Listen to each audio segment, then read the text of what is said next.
I'm invading right now Pratul's space, and as you can see, he's busy reading. I will not disturb him. Let him enjoy his time with literature, and I'll just walk through the space.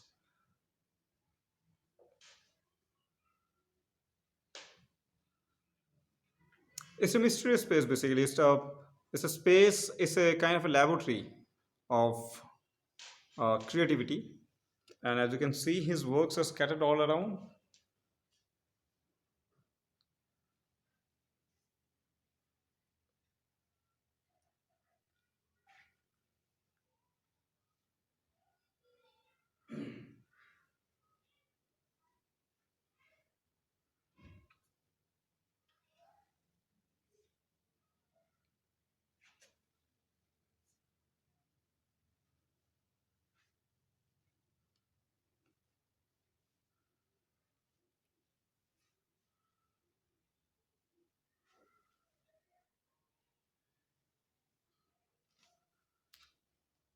I'm lucky to be here and to capture this mysterious space that belongs to Pratul Dash, one of the foremost contemporary artists of India. Well, this is a beautiful kitchen you have, nice and cozy. And let's spend some time with Pratul. Pratul, can we invade your space? Yeah. Yeah, Pratul. Now this session will be more like intense questioning. I'll be asking you things to rattle your senses. Mhm. So are you prepared for that? Are you ready with that? Yes, I'm done. I'm Done. fine. So why you decided to be an artist? Why you chosen to be an artist to be part of art world? See, it was nothing intentional. First of all, let me try Okay. to give you a very honest answer to these questions. Basically, what happened? See, my father is an avid reader. So, Okay. as I said, I'm from place called Burla, Haha. and that time in 80s or was 80s, we used to get three different newspaper. One Mm-hmm. is called Amrit Bazar Patrika. Okay. Okay, so what's happened? Abrita Patrika is known for the illustration and And it the was there in Bengal also and in yes, Orissa also everywhere. yes. Right. But we used to get the newspaper after one day only. Suppose Okay. it's published on 21st, we used to receive the Our newspaper next day. 22nd. Okay. Okay, so what happened? And my father was very much associated with this communist movement of. Uh, Mm-hmm. or you can say he was a Loya. Initially, he was a communist, then he has become a Loyite. So, in Mm-hmm. that process, my father used to get a lot of different magazines from Russia and other part of the world, Okay. communist country basically. Right. So, Amrit Bhai Patrika, I always amazed to see this illustration from Chanda Mama Okay. and some other local magazines. Right. So those are always very striking. All those illustrations are so Mm-hmm. tempting to for watch them. Right. And so that's I think and the my alpana, the jhoti, Mm-hmm. the traditional, all those things.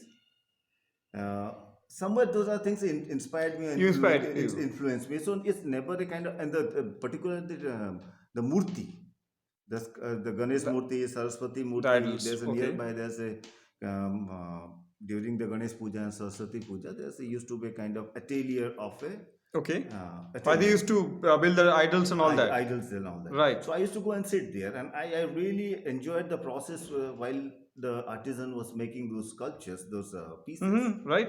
And those are the kind of in my formidable years. Those are the kind of elements inspired me or influenced Inspired me. me. So Inspire you to when I be. grown up, Uh-huh. due to my father also as educationist as well as Right. so my mother was a bit reluctant, and I used to For that you to be an artist. as everybody is, like in the Absolutely. young age, India is a kind of Absolutely. cricket manic country. So I Absolutely. used to be play a lot of cricket, and I wanted to become like a cricketer. Cricketer. So which is a kind of distant dreams, by the way. Right. So so when I completed my, when I was in ninth, Hmm. my mother very strictly asked me, if you want to do anything, but at least you should get pass of class 10th. Right. That time it was called to the board exam in 10th. Right. So yeah, like I've given my best and I Right. completed my, I somehow passed. Uh-huh. Okay. Then, though my father was a kind of educationist, and nobody insist me to become an artist. It was my own choice, It's like always your own own choice. choice. But when uh, fortunately, what happened, friend of my known to a family uh, friends, my father family friends, Mm-hmm. he used to his his brother sort of thing. So his younger brother used to study in Bhubaneswar Art College. Right. So when he came to me, and when I came across him, so he Mm-hmm. used to do the sketching and all that. So that was the kind of striking And moment it of my inspired you to be an artist. inspired me to Right. become an artist. Somehow then I used to go to library, to have a library, local library, and copying those Buddha sculptures, like antiques books and all that. Right. So these are the kind of things what I used to do. See, I was like nothing extraordinary to done anything extraordinary to become an artist. But Okay. yes, then I joined art college, and Okay. that's how Which year you joined your college? it was In 90. in the 90s, It's 90s, 1990s. 1990. Yeah, In Odisha. In Odisha, there's a college called Bhubaneswar BK College of Art and Crafts. Okay. Vibhuti Kanungo was a very eminent artist. Okay. So on the name of his name, this college of name is called BK College of Art and BK Crafts. College of Art. So I joined there. That's in Bhubaneswar, and my hometown is western part of Orissa, place That called yeah, Bullai, that's what as I you told you told previously. us. Yes. Right. So then I moved to Bhubaneswar, and Hmm. when I came to Bhubaneswar, as you know, there's a Hmm. city of temples. Right. So we used to go, but the Bhubaneswar Art College is a kind of traditions. We have a very strong tradition doing the sketches, Right. watercolors, temple studies basically. Okay. And so we used to go and do a lot of temple sketches, temple study, architectural studies, Right. and we used to go to pot paintings village and see how their artisans were working. How they are working and all that. Yes. Right. So these are the kind of things And it inspires you. inspired me a lot. Okay. So I'll come to the one more critical question. Like, what actually inspires you to paint every morning? Like, you come to your studio. This is your studio. It's a beautiful studio, as one can see, and you are all there alone in isolation, and you paint every day. Every morning you come here and you spend your time over here. So, what exactly inspires you to paint every day? See, I just cannot pinpoint a one point that because of that or because of this Okay. I'm doing this act of paintings or act Right. of doing making art. Right. See, this is a part of parcel of my day-to-day life, and it's been doing since last 24 years now. It's been 24 years now. 24 years. So Right. it's like my after having my breakfast or brunch. I Right. never had breakfast anyway, but it's a brunch. Right. And So now these days we call it brunch basically. yes, it's a Breakfast and lunch together. Before lunch I finish by 10:30. Then I don't feel like stay a moment at home. Okay. Like so. How many family members you have at home? My wife and my daughter. We're So three. you have your we're three, daughter basically. Titli, Titli, right? yes. You told us. So and secondly, if I don't paint something, if I don't come to the studio, Right.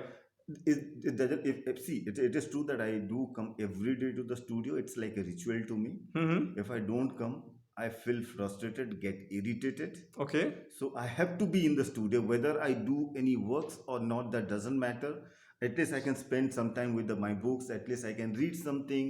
I need a kind of very private and intimate space. That's what I just be So there. it's more like as normal as breathing. You Yes, are breathing. it is. I just cannot differentiate between breathing and walking. Exactly. It is So like you that. have to be here and you have to be part of this space. Exactly. If I don't do anything, then automatically you can make it out that I got irritated. My in fact my family members, my wife and my daughter says that Uh-huh. better you get out from the house after having your brunch or lunch, whatever it is. Like they don't want me to see my face because they know the They know that you will be consequences, here. and like The consequences they the will consequence. face. Yes. So they said they do not want me to be there. They just want rid of me basically. Pratul, one more interesting thing, you have been part of India Art Fair for a long time. Yes. So, do you have any interesting episode from there? You have been to the India Art Fair, your works were there. Do you have any interesting episode from India Art Fair? See, I was, as rightly you said, that I'm the one person who was the participant of first art fair until Okay, till today.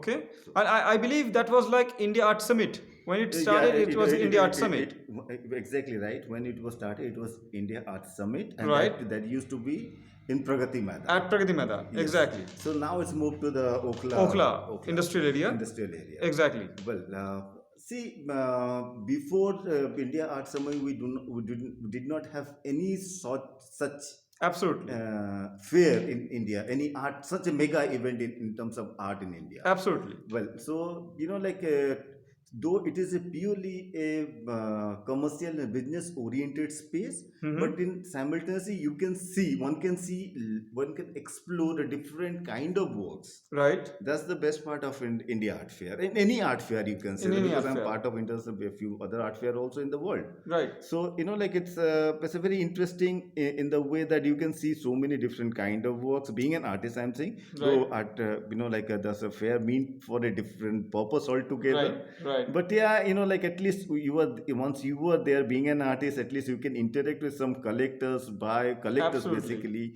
some museum people. So that's give you a kind of different dimension to understand the absolutely. world of art. So, do you believe there should be more art fairs like this in India? Yeah, yeah, not in terms of the art fair. Basically, not only And not see. only art fair, but I'm also intriguing with we also need art museums also in Yeah, we India. need art. We need lot of art museum. At least we need, if China is having 3,000 art museum, They have indeed three we thousand art should have at museums. least 500 at 2021. You're asking for 500. It's a big deal. See, I'm very honest and modestly. I'm asking 500, not 5,000. Right, The wish, it is my wish.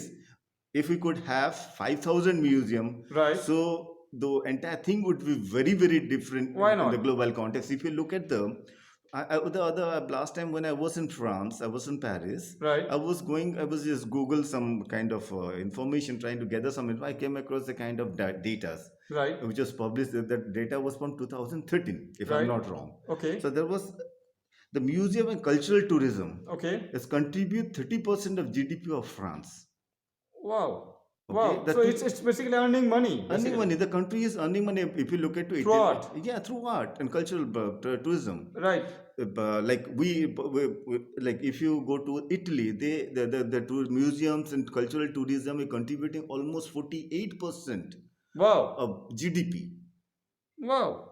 Well, So it's an eye opener, really, yeah, Pratul. It's an eye opener. so here like that you can check it there. Also, when we are talking 500 museums, Mm-hmm. art museums, Mm-hmm. craft museum, Right. there's a many different because India is rich. It's Absolutely, very absolutely. rich in Very terms of true. the Very true, you are. in terms of craft, in terms of design, in terms of art, in terms of like many different things. We can have 500, 5,000 different kind of museum in this country. Absolutely, I go with you. And I'm damn sure if the government take a serious and sincere effort to build the structures, Right. then we would be one country who, I mean, everybody wanted to travel here.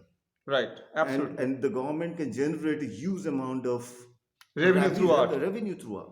Absolutely, you're very true. And I believe that art is considered as the soft power of a nation. Exactly. So we can have a very vital soft power to Exactly. dominate other countries. In a very pleasing way, in a very creative way. We can take on, or we can challenge others also, but in Exactly. a creative way. See, we don't have to challenge anyway. Like we just have to show what we have to the world. Absolutely, absolutely. The people are willing to see, but they do not have any sort of information. They do not have any kind of documentation of Indian art and folk art and tradition. Very true, very true. We So don't have. unfortunately, the institution which is supposed to do all these things, Right, neither they, I don't, I can't say that they do not have money. I'm damn sure they have the funds and all that. right, Government is accommodating huge amount of funds, but it's not utilizing in the right directions. right directions. Okay. We don't, we have the funds, but we don't have the right kind of intentions, and we have not done much No, in this probably we are lacking in terms of the professionalism. professionalism also. Like we suppose the every states Right, has certain amount of funds for the aesthetics and art development. true. But unfortunately, what happening, because of the bureau, I'm not blaming anybody, but Absolutely, the right, power, the power which is having like bureaucrats or the Ministry of Cultures, the culture ministers of the states, right, they are not hiring the right kind of people, like to help them out. true. Very true. Like when you have right kind of people, when you see, you have to decentralize this basically. Very true. And And I believe that a lot of things should be done for the artist in terms of investing in art and culture. yes, yes, That's what yes, you want, yes, basically. yes, yes, exactly. See, it is, suppose we are talking about the public art projects. Okay, Right. public art project doesn't mean just paint the wall Mm-hmm. straight. Mm-hmm. That is not public art. That is just one part of that is that.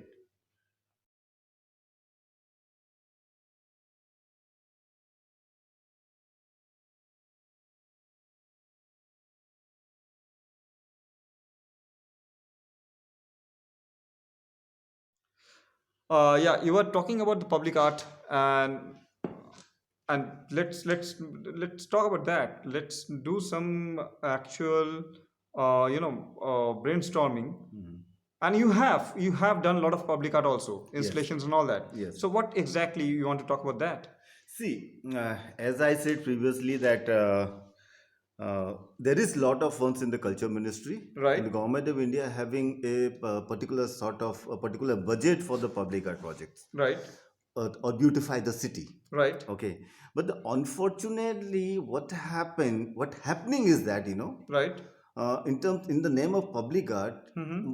now you go to any city Right, in India, right. you can see all the streets walls are painted with some imagery, beard imagery. There's nothing to do with Absolutely weird. Huh. there's Yeah. nothing to do with the society. They don't care about the society. Like just imported some ideas from the Google. Yeah, they will pick Like up images from here and there, and here they'll and just there, paint it. they just made it.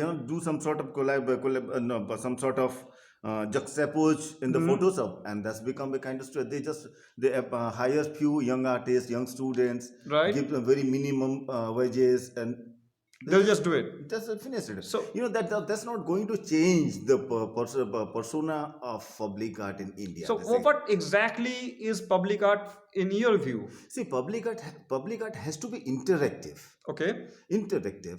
Like it's see. you did something in Odisha, I believe. Yes. I Would you did. like to? Would you like to share something for Yes, that? yes, sure. That's one of the very interesting projects that I did in Bhubaneswar in 2018. Okay, Is I this particular works okay, was placed or I created this space.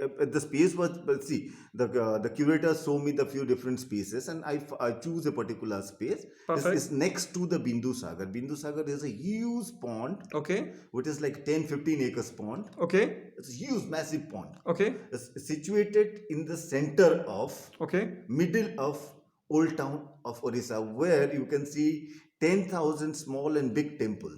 okay, Lingaraj Mandir, Rajdhani Mandir. So there's different sort of temples there. okay. So, like when I used to be in Bhubaneswar, as you know, in Orissa, there is lot of migratory birds do come. Do come. Absolutely. Because of the Chilika Lake and Chilika Lake. because Chilika Lake and sea and all the water body basically. Right. Okay, many birds migrate from the Siberia and all these places. Okay. But over the period after the new economic after this, like about 2000, what's 2000. happened? 2000, whenever The economic boom you are talking yeah, about? after the economical boom and this When the economy was open up and the globalization was there? globalization was the beginning of the globalization. Right, right. So what happened? That there's a kind of disharmony Mm-hmm. took place. Okay. Okay, because of that, what happened? Like there's some birds are not coming to Bhubaneswar. Where there was a time, there's lot of migratory bird used to be in Bhubaneswar. You can see them. Okay. Okay, but because of this disharmony or Okay. disbalance Okay. created by the mankind's Okay. unplannedly, they have constructed different now structures Okay. which harm a lot to the nature. Okay, so because of this disharmony, what happened? The birds stopped coming to the Bhubaneswar. So most of the birds moved to the Chilika. Okay, Okay. so in Bhubaneswar, what I did, I tried to create a temple which is meant for birds basically, Okay. and the title of the works Temple for Birds. Perfect. Okay, so in that works, I have used terracotta pot, which used to be the terracotta pot basically used by the temples for the preparation of prasad. Okay. Mahaprasad, they call this Mahaprasad. Mahaprasad. Okay, Absolutely. and they after preparing once they prepare the prasad, they just throw away those pots. Perfect. And for me, all those pots are unique art pieces itself, Okay. because all of them unique. It's a terracotta handmade product. Absolutely. And once it is used, because of the religious belief, they have to throw it out. Okay. So what I did, I have collected all those pots for the different sizes of pot is there. Okay. So I have collected more than 3,000 pots. Okay. Okay, and I've created a temple. Out of all those pots. Out of all those pots, which is the height is like 22 feet, and radius is 22 by 16 feet. Okay. So it's like a pyramidal shapes, where I have created different because of pot, I've arranged a pot in such a way Mm-hmm. so that birds can come and stay there. Okay. Okay. Okay. Okay. And interestingly, in this where my sculpture, this piece was there, next to it there was a kind of Ayurvedic garden is there. Okay. So now this sculpture, this particular piece is moved to this garden. Okay, and Okay. And the birds are coming over there. yes, now the birds are coming over there. Creepers are on the part of the sculptures, this Uh-huh. particular piece. Right. And yeah, that's working very finely. That's what I'm saying. People who took care of that sculptures. Like people are not allowed them to break a single Pot. And interestingly, during the funny cyclone, Uh-huh. the sculptures was intact. Nothing was happened. Wow. So there's some architectural student doing some research on that, why the sculptures was intact. I do believe because of the pyramidal shape. For the shape.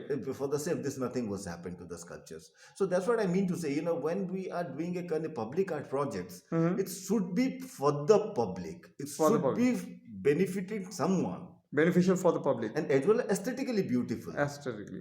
And it should- Absolutely. And this should not be kind of some alien material come and make it some different, because I have to Yeah. Go on. like I have to be very very careful, because before doing a public art project, I have to I have to keep in mind the socio-political, socio-economical condition of the society as well as.